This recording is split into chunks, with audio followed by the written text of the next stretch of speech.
अस्सलामुअलैकुम फ्रेंड्स, स्वागत है आपका मेरे यूट्यूब चैनल शाइनाज डायरी 2.0 में। और आज की कहानी का शीर्षक है अपना अपना नज़रिया। जिस तरह हम लोगों की सोच एक जैसी नहीं हो सकती, उसी तरह चीज़ों को देखने और उन्हें समझने का नज़रिया भी एक जैसा नहीं हो सकता। कोई इंसान ऐसा होता है जो हमेशा अच्छी चीज़ें सोचता है, तो कोई इंसान ऐसा होता है जिसके दिमाग में हमेशा बुरे विचार ही आते रहते हैं। उसी तरह कोई व्यक्ति ऐसा होता है जो चीज़ में कुछ ना कुछ अच्छाई ढूंढे, लेकिन कोई ऐसा भी होता है जो हर चीज़ में कमियां ही निकालता है। दोनों ही परिस्थिति में दो अलग अलग तरह की सोच रखने वाले व्यक्तियों को लगता है कि वो सही हैं। बहुत समय पहले की बात है, एक बूढ़ी औरत थी जो हर समय परेशान ही रहा करती थी। उनकी 2 बेटियां थीं। उनकी बड़ी बेटी की शादी एक छाता बेचने वाले से हुई थी और उनकी छोटी बेटी का पति एक नूडल्स का विक्रेता था। जब मौसम अच्छा और तेज़ धूप रहती तो वो बूढ़ी औरत इस बात से परेशान रहती कि मौसम बहुत अच्छा है और धूप भी बहुत तेज़ है और इस मौसम में कोई छाता नहीं खरीदेगा, और अगर लोग छाते नहीं खरीदेंगे तो मेरी बेटी का कारोबार नहीं चलेगा। उन्हें अपना कारोबार बंद करना पड़ा तो फिर क्या होगा। और इसी तरह जब मौसम बारिश का होता तो वह ये सोचने लगती कि मेरी छोटी बेटी की शादी एक नूडल्स विक्रेता से हुई है। मौसम अगर बारिश का ही रहा और धूप नहीं निकली तो वो नूडल्स कैसे सुखाएंगे। ज़्यादा बारिश हुई तो उनके नूडल्स भी ख़राब हो जाएंगे और उनके पास बेचने के लिए नूडल्स ही नहीं होंगे, तो फिर वो लोग क्या करेंगे। अपनी दोनों बेटियों के बारे में सोच सोचकर वो बूढ़ी औरत हमेशा ही दुखी रहने लगी। मौसम भले ही सुहावना हो या बारिश का, उसे अपनी दोनों बेटियों में से किसी न किसी की चिंता लगी रहती। उस लेडी को हमेशा दुखी और रोता हुआ देखकर लोग उसका मजाक बनाने लगे और मजाक मजाक में उसे द क्राइंग लेडी कहने लगे।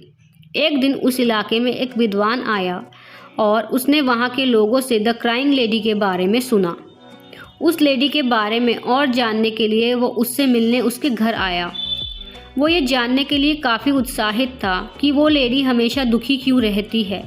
उसने उनसे बात करी और उस बूढ़ी औरत ने अपनी सारी परेशानी उस विद्वान को बताई। विद्वान मुस्कुराया और उस औरत से बोला, मैम, आपको चिंता करने की कोई भी ज़रूरत नहीं है।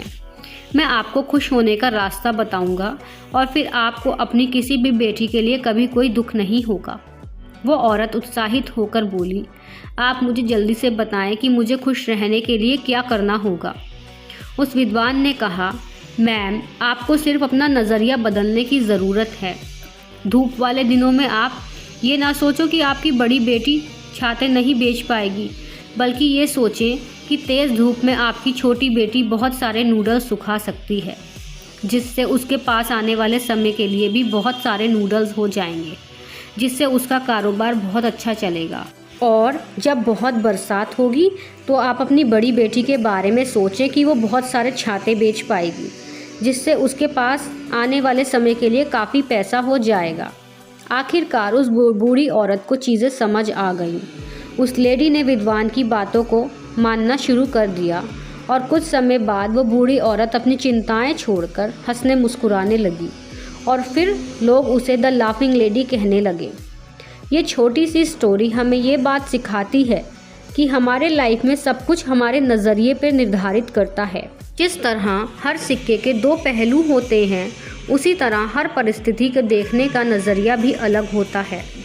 ये हमारी सोच और हमारे नज़रिए पर निर्धारित करता है कि हम किसी परिस्थिति को अच्छी साइड को देखते हैं या फिर बुरी साइड को।